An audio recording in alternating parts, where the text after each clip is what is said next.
Good evening and welcome to the 2023 School Committee Candidate Forum sponsored by Lowell Votes and LTC. My name is Joanna Danis. I am a lifelong Lowell resident, a member of the Lowell Votes Coalition, and also your moderator for this evening. We have a packed schedule for you tonight, but before we begin, I want to talk a little bit about Lowell Votes and some of the work we have been up to on the ground.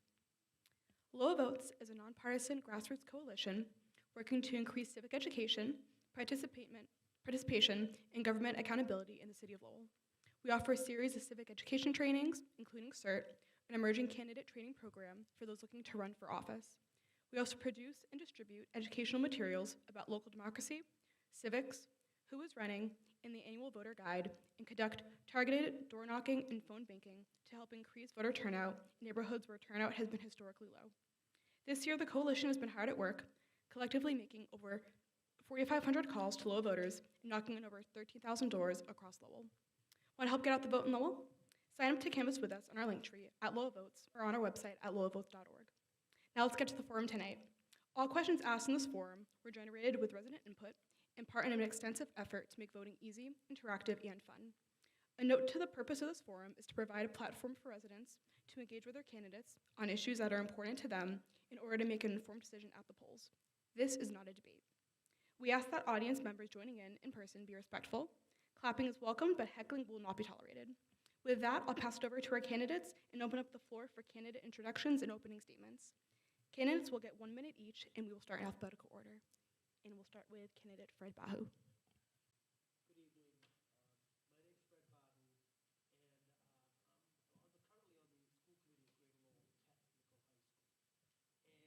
and I'm currently on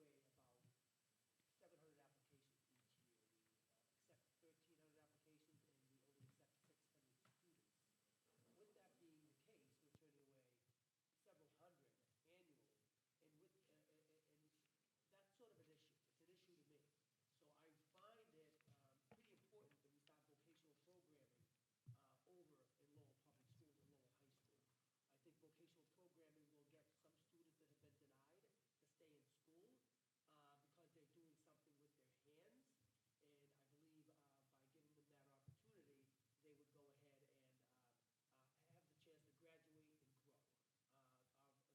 believe by giving them that opportunity, they would go ahead and have the chance to graduate and grow. The graduation rate at Lowell Public is not as well, not even close to as well as Greater Lowell, but I think it's important that we start vocational. Thank you. Excuse me, before we continue. Hello, hello, hello. If we pull the microphone here, that'll keep us from next time we turn it on or anything, or turn it off, any issues like that. Yes, yeah.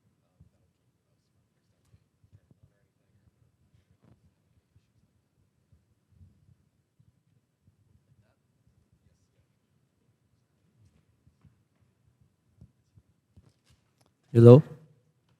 Hello, hello.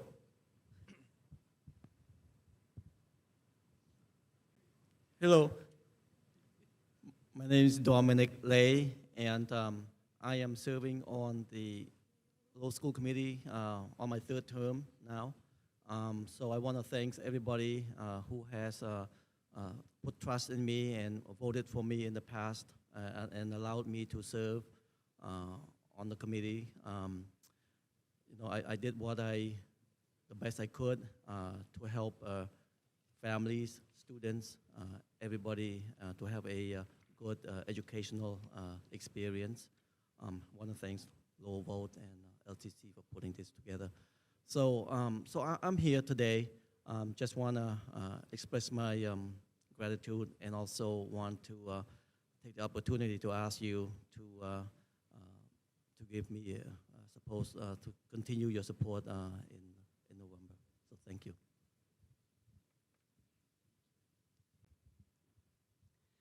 Good evening. My name is Connie Martin. I've been serving on the Lowell School Committee for quite a few years now. It has been one of the most difficult jobs I've ever had, but it's also been one of the most satisfying and one of the things I'm most proud of.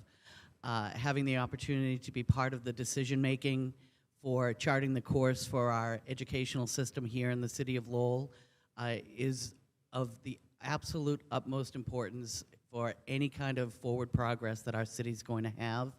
I've done my best to come to meetings prepared, to do my homework, talking to constituents, whether those are students, their families, or staff from throughout our district. I've always felt that getting that firsthand information is what makes decision-making the most effective, and my focus has always remained on ensuring that every educational dollar we spend in the city of Lowell has to be spent with great efficiency to make sure we get the biggest bang for our buck. Sorry about that. Good evening, everyone. My name is Stacy Thompson. I'd like to start off by thanking Lowell Votes and LTC for this opportunity to speak to the public again. Again, my name is Stacy Thompson. I'm running for re-election in District 1, which is the Upper Highlands and Pawtucketville. It's been 2 years, and I can't believe the time has come and gone that quickly. And 2 years ago, I asked you to entrust me with your students, with the community, because I really care about the community and I really care about the students. I was a teacher for 11 years, and having 11 years of experience in the classroom and then being able to be on the opposite side enacting change is really important to me. But in addition to that, I'm very proud that I was the first Black woman ever elected in the city of Lowell, the first woman of color ever elected in the city of Lowell. But I do carry the badge of honor of the achievements that I've been able to enact over the time that I've been in office as well. And I'm looking forward to being able to do that again. I'm asking for your support in re-election. Thank you. Thank you, candidates. For this round, we're going to move into the candidate question and answer round. So for this round, we have 3 questions, and candidates will each get 1 minute to answer, starting in alphabetical order. Now, I will pass it on to our questioners to read out our first question. And we're going to start with Fred Bahu.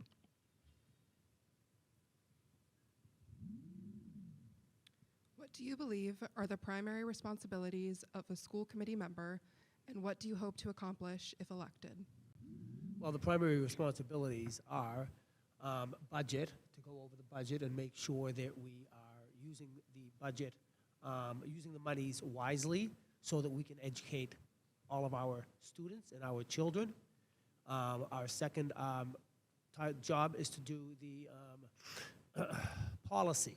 We have to create policy to go ahead and make sure that our school is run properly so that we can progress the programs as best as we can.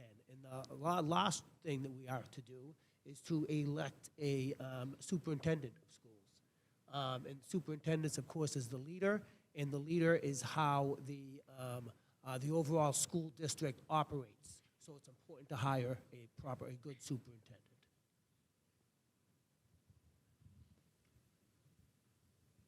For me, the primary responsibilities of the school committees includes holding yourself to the highest standard as the elected official.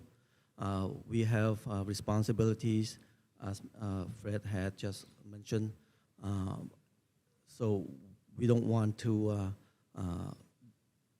do whatever that's put the city in jeopardy, and most important of all, we want to bring good education for the students, make sure the students are safe, get education, family are safe, and family get education for their kids.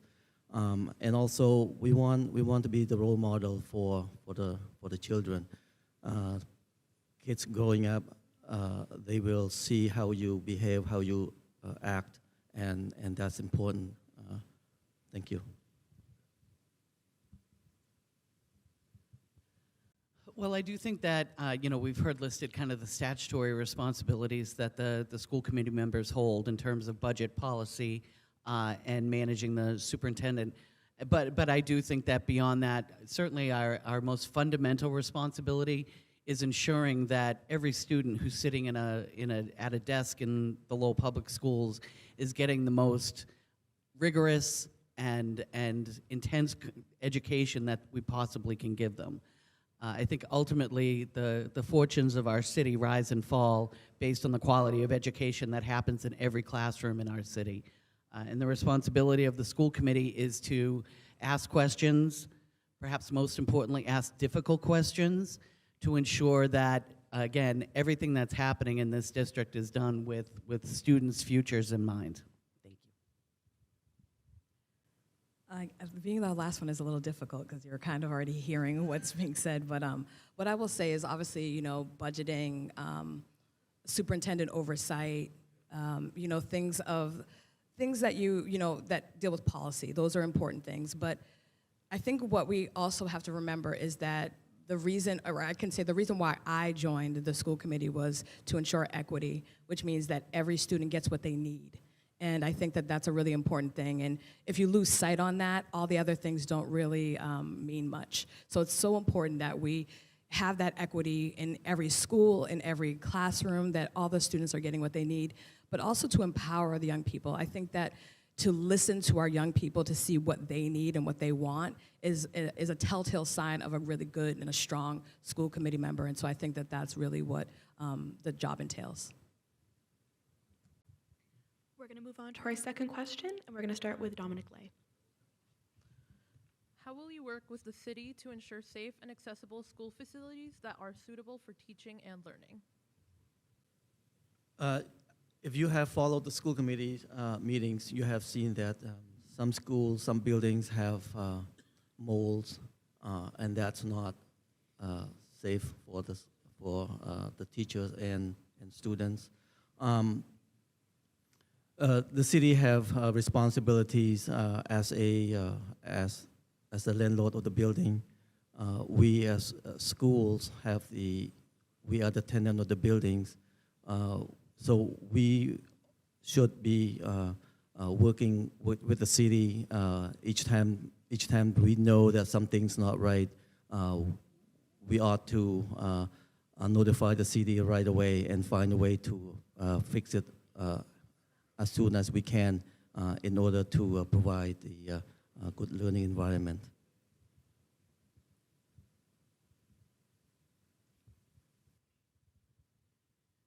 Maintaining our buildings, ensuring their safety for staff and for students is certainly a huge priority for every member of the school committee.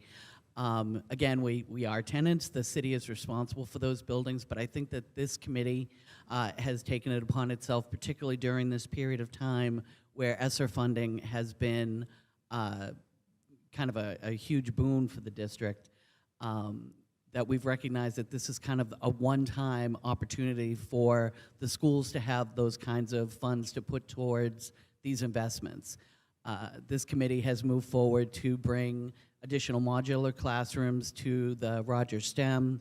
We've taken other actions across the district to make those investments. And during our recent budget conversations, we talked about being sure that we're kind of tracking our ESSER funding literally on a month-by-month basis, so that by the end of this year, to successfully spend it all out, we will have the opportunity to make additional capital investments. I think that in order to really work with the city, you have to have planning. And, there's been a lot of talk for a long time, and I think that has its place, but we're in a point of action, and we have taken a series of actions to Ms. Martin's point. We have, built the modulars, and we've looked at other improvements. But for me, I think one thing that seems really simplistic but has not happened is having a monthly check-in where there's information about all the things that are ongoing in the city, all the things that need to be done, and all the things that maybe we've even purchased materials for, so that every single month that's updated, everybody on the city side, the school side can see that information, and then we can make decisions moving forward on that. And that's not happening yet. And I think that we do have the opportunity. We have somebody new in the position on the city side that can really move this initiative forward, and that is what I would think really would add to this. Thank you.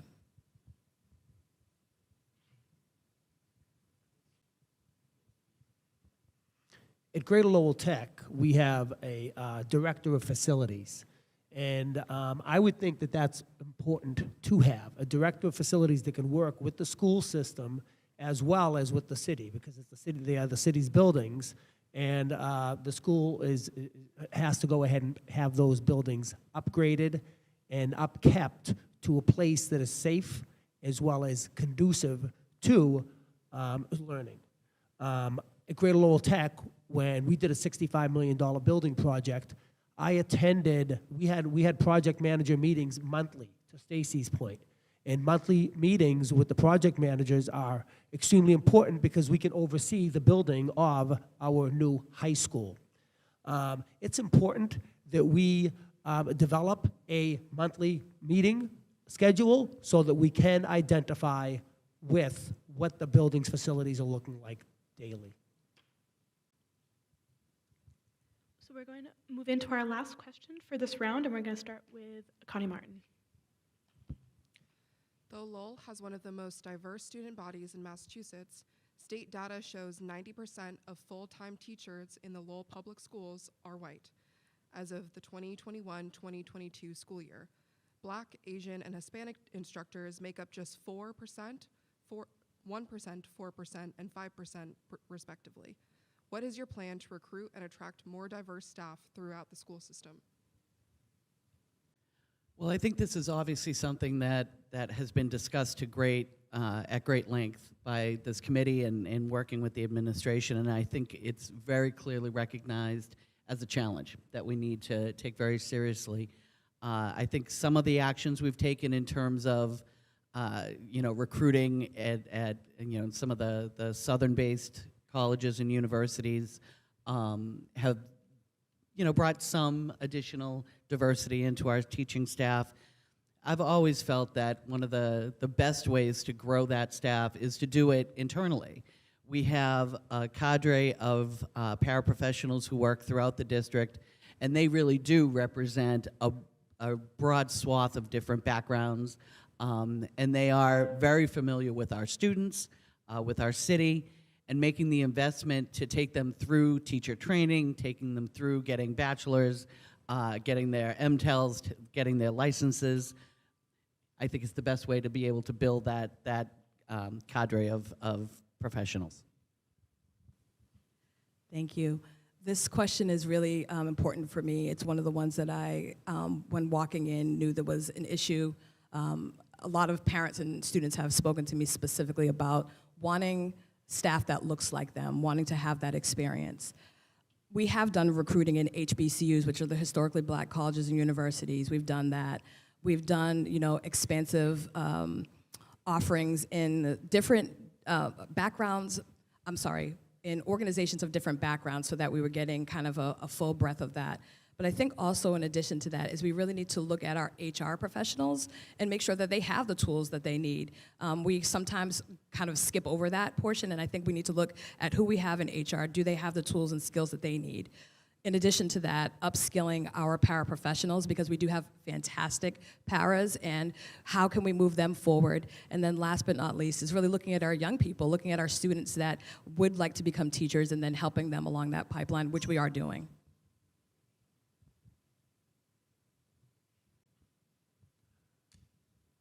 I think it's important that the Lowell Public develops a recruiting process. Now, this would more than likely be done through attrition and through retirement.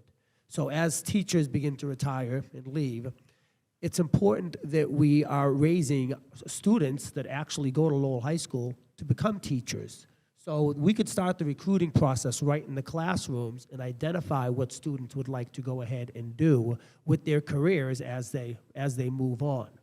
I think that would go ahead and satisfy quite the cultural issue.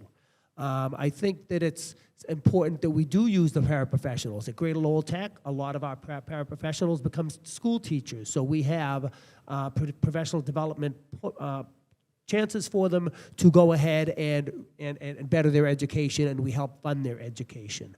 So the paraprofessionals is a great idea, and it's something that works very well at Greater Lowell Tech. Since I got elected to the school committee, having a diverse staff was one of my goals, and it is very difficult. So I tried possibly whatever I could, trying to recruit, talk to people, how to bring people from either Asian background or Hispanic background, black, to work in the school system. It is very difficult and it is challenging. And the more I talk about it, I think that it's not, some people think that not enough people are interested, but I think the culprit of that is not enough people interested. I think it's MTEL. MTEL is the one that prevented the people of minority background from passing the test and become a teacher. Thank you, candidates. We're now going to move into our speed round. Our speed round consists of 2 sections, the yes and no section and the knowledge section. For the yes or no section, I will ask a series of yes or no questions, which all the candidates will answer using our yes or no signs. Candidates are not allowed to elaborate further and can only respond using the yes or no signs.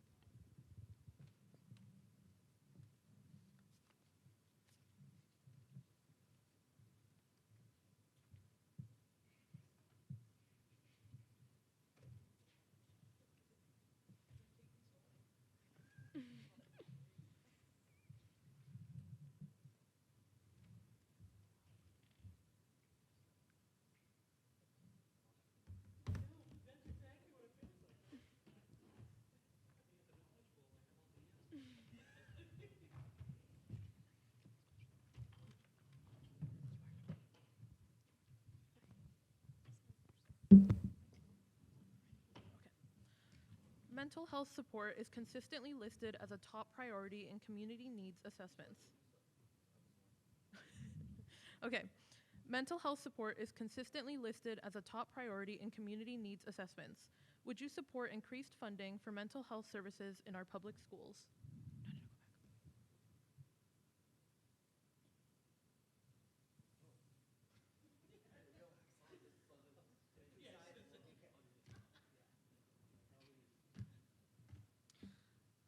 Next question. Would you support a community input process in the hiring of a permanent superintendent?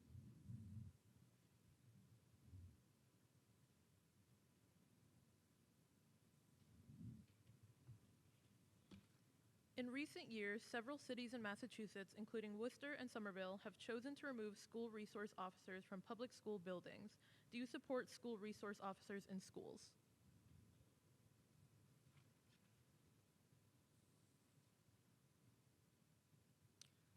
The Thrive Act, a bill currently making its way through the Massachusetts House, would remove passing the state standardized test, MCAS, as a graduation requirement. Do you believe MCAS should be a requirement for graduation?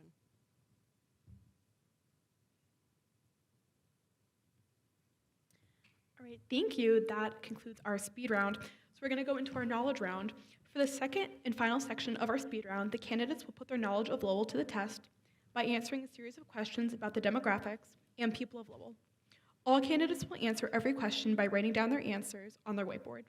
Candidates will have 30 seconds to respond and hold up their whiteboard before I read out the correct answer. Do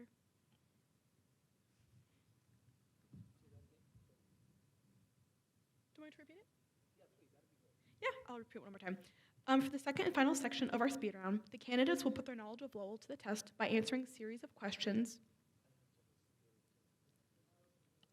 Yep, about the demographics and people of Lowell. All candidates will answer every question by writing down the answers on their whiteboard. Candidates will have 30 seconds to respond and hold up their whiteboard before I read out the correct answer. Yes. Yes.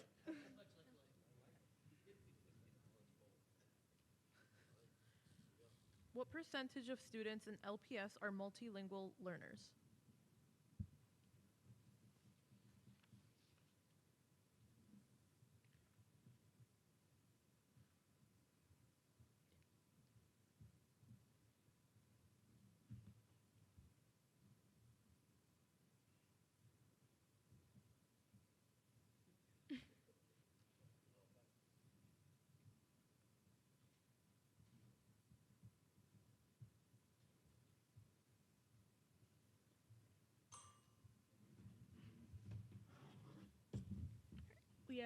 We have 85, 60, and 65.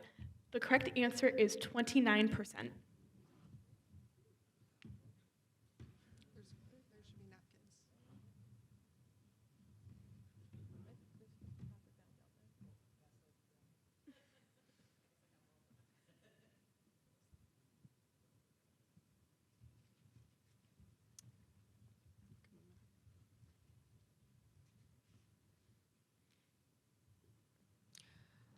According to the 2022 Lowell Community Food Assessment, what percentage of Lowell residents walk to get their groceries?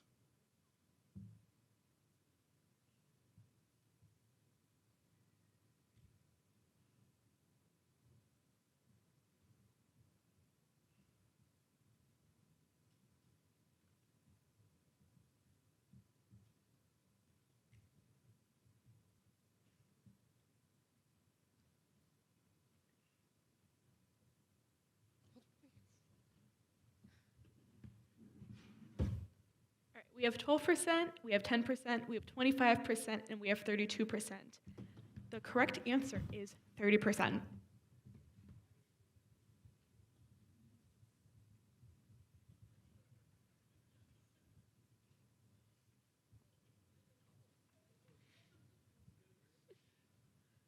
According to Lowell Public Schools, how many languages are spoken in Lowell schools?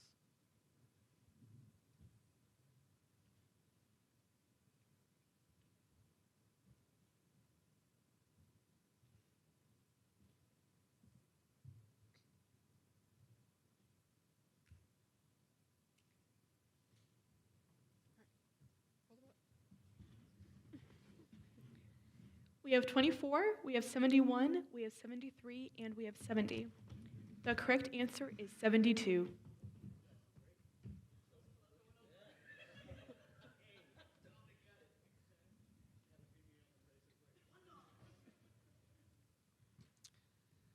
According to the 2022 Greater Lowell Community Health Needs Assessment, what are the top 3 reported health needs?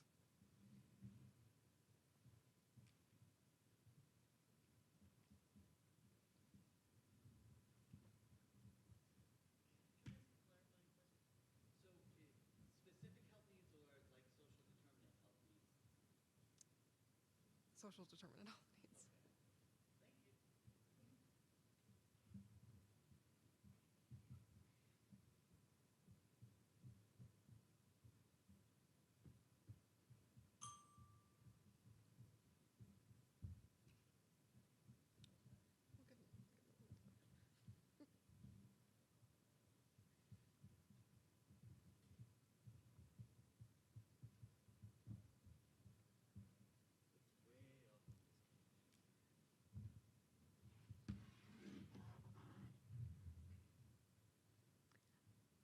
Right. Well, we have mental. I think that's health. I'm not sure. Medication and transportation. I have housing, transportation, and mental health. I have language access, food and transportation, and I have psychological and family growth. The correct answers are affordable, safe housing, access to healthy food, and access to mental health services.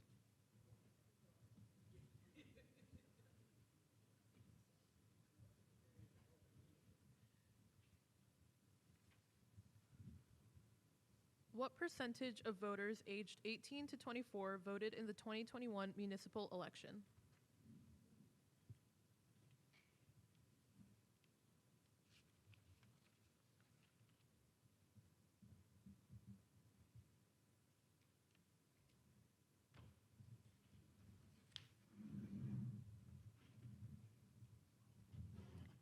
So I have 6%, 2%, 10%, and 5%. Is that correct? The correct answer is 2.9%.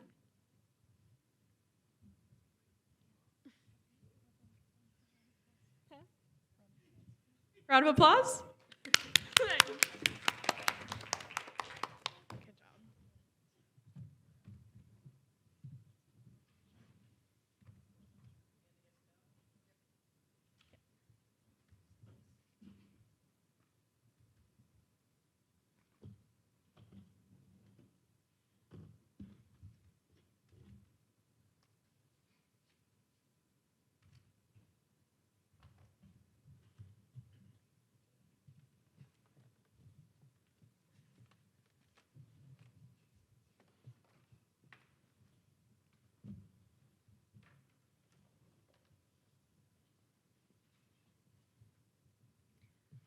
All right, we are going to start our second round of candidate question and answers. For this round, we have 3 questions, and candidates will each get 1 minute to answer, starting in alphabetical order. I'll now pass it on to our questioners to read out the first question. And I believe we're starting with Dominic. Connie? Stacy, thank you.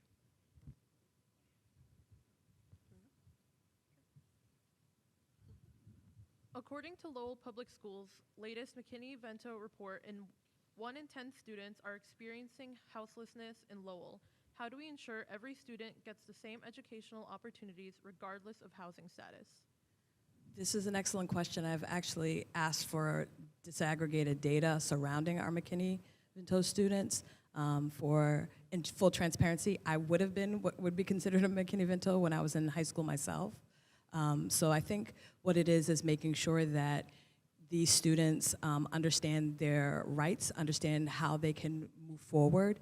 When you're experiencing houselessness or homelessness or housing insecurity, however you would like to put it, you really are not thinking about your schooling. You're thinking about the basic things that you need to do to survive. So making sure that people feel supported, these young people feel supported and they understand how to move forward, but also really wrapping them around services that are able to help them move forward. So for me, it's making sure they know what they have or they can do, getting the information. I know that transportation is obviously a huge consideration, but really, letting them understand that there are housing options, there are supports that are out there, whether it's a CTI or Lowell Community Health Center. Thank you.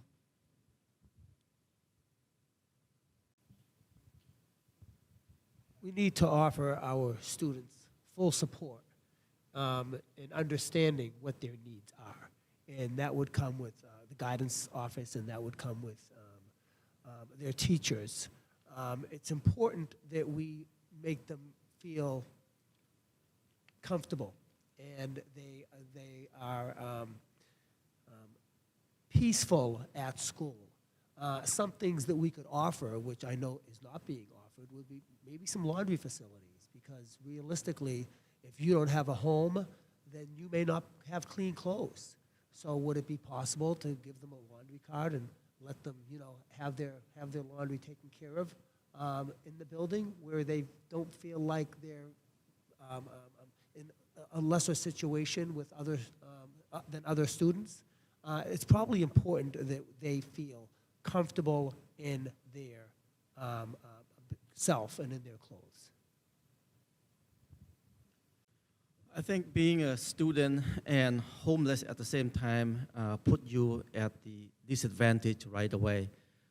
Doesn't matter how much we try to give, how much we try to help, you will always be at the disadvantage. But being a homeless also means that food and clothing and transportation will be the problem, will always be the problem. Therefore, I believe that make sure that we don't take those 3 things away from the students, especially the transportation, food, because those things are necessary for the students to learn.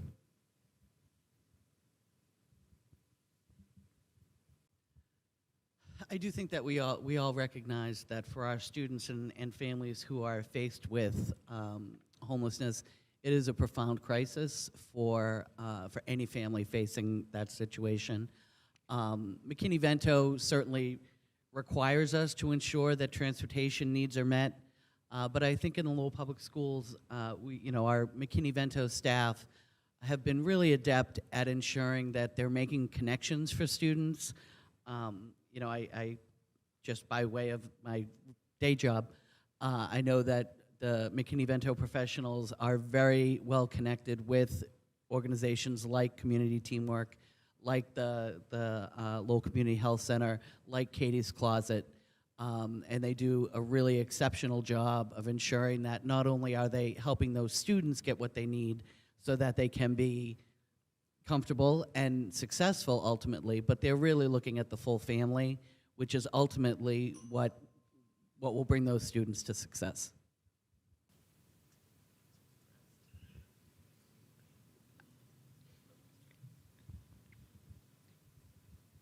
Going to move on to our second question, and I believe we're going to start with Fred. What will you do to ensure that the public school curriculum meets the needs of our diverse student body?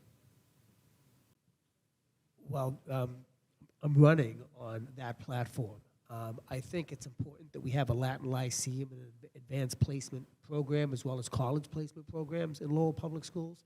But I also think that it's important that we offer vocational programs. A lot of our students, again, would like to work with their hands, and if we can give them that opportunity, they don't have to feel like maybe the academia is not exactly what they're looking for and possibly even drop out. I think it's vital that we give students a broad spectrum of education, and that would be, because let's be real, there's 30,000 applications for vocational schools in the state of Massachusetts annually, and only 15,000 students are being accepted.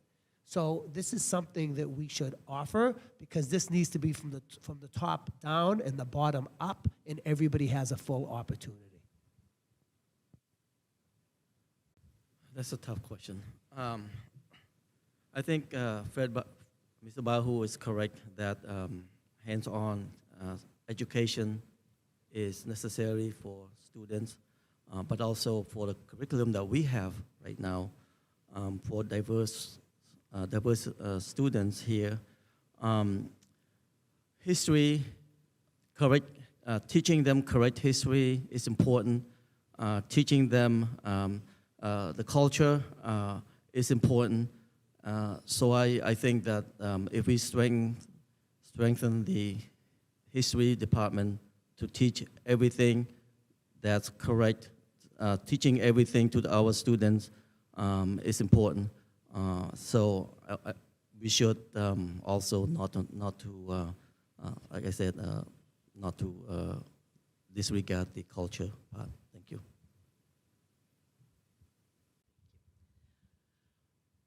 I think ensuring that we have a broad range of materials that our students have access to is critically important, especially when you recognize the diversity within the Lowell Public Schools.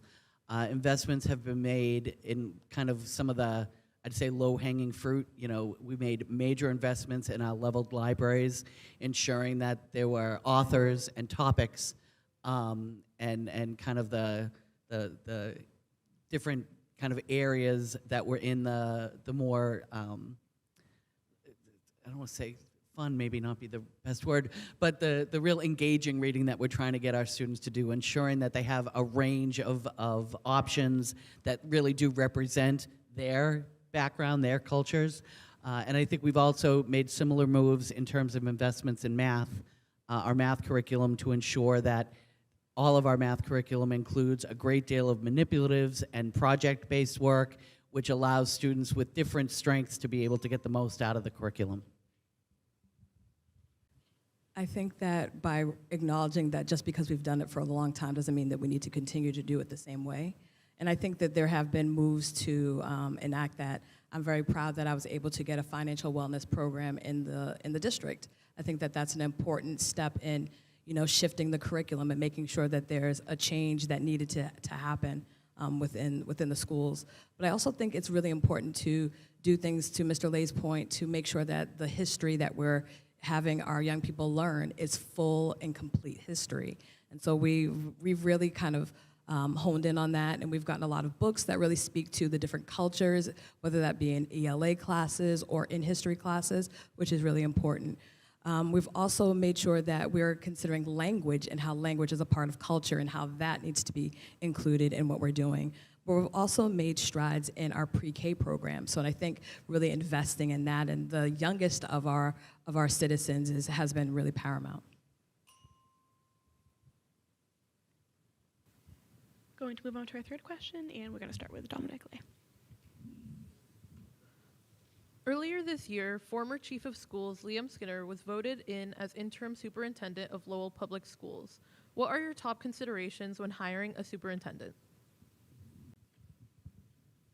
For me, a superintendent is someone that I feel who can put together the program, who can put the staff together, hold everybody accountable, and also make everybody enjoy coming to school to teach, to work, to learn. So So recently we voted to have Liam Skinner as a interim superintendent, and I feel that he has done a pretty good job. And so, you know, I feel that he so far has shown to be the good candidate. Thank you.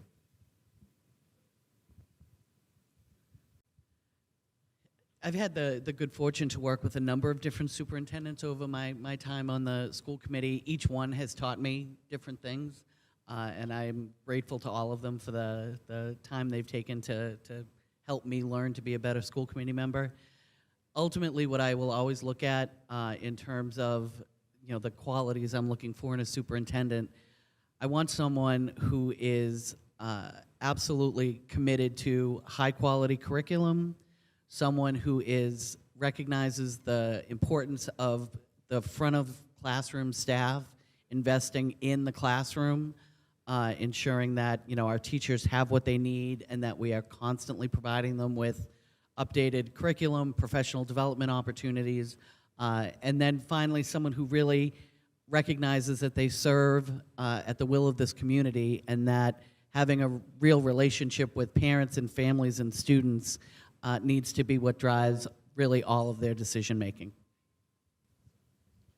For me, in this particular decision making, and it's obviously different depending on what district, but in Lowell there was an extreme need for somebody that had experience in leading a district, somebody who had experience in leading executives, somebody who had an HR background, because obviously we have a lot of hiring needs within the district, someone who puts a priority in diversity, equity, and inclusion and lives that, embodies that. For me, it's also really important that that person is a part of the community. So by that I mean is out in the community, enjoying events, is seen, is accessible, is visible to the community. And then I would say the last thing for me, and these are not in order, by the way, but the last thing would be curriculum and the importance of making sure the curriculum is rich, is full, kind of taking those challenging moves that may not always be popular but are necessary to make sure that we're getting as many kids graduated and successful throughout the system.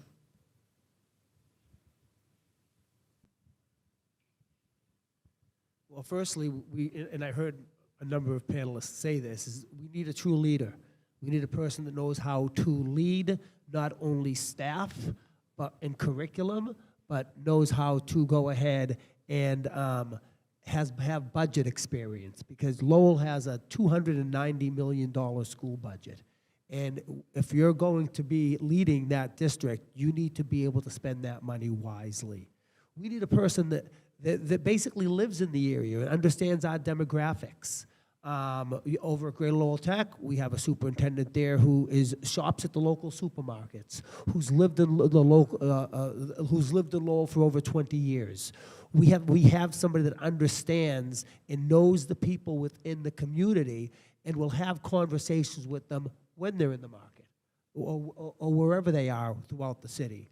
We have to have a superintendent that knows a plan on how to increase our education like MCAS, so that kids can be educated from the youngest grades moving forward.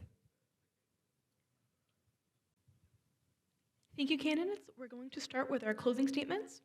Candidates each receive 1 minute for their closing statements, starting in alphabetical order of their last names, and I believe we'll start with Connie Martin. Okay, well, thank you all. I'd like to thank our organizers tonight for bringing us together. This has been a fairly quiet campaign, so having the opportunity to be able to answer questions and be able to communicate directly with voters is of huge value, so thank you.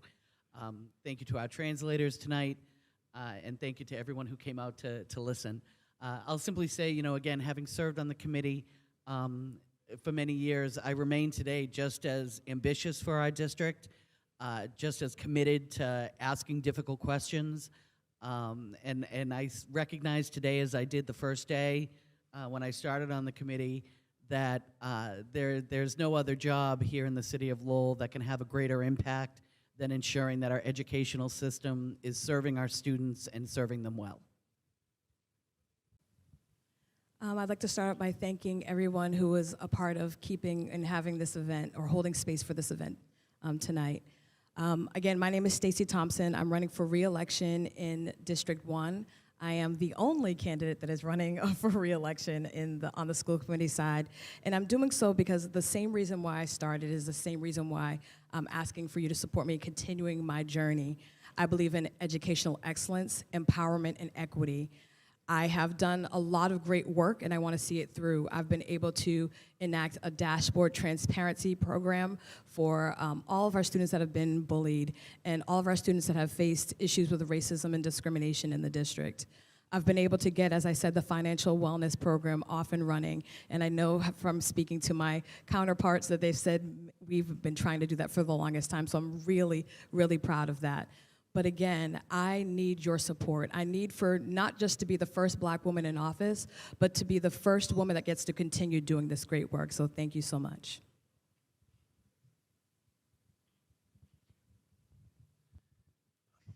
I'm running for a seat on the Lowell School Committee because I feel that the needs of the district in Lowell are need assistance, from MCAS scores at the lowest levels and making sure that kids can grow in when they take an MCAS score of math or English, that they fully comprehend what they're learning. So we're preparing a kid to move forward from the 3rd grade to the 4th grade. So we have to look at the youngest students.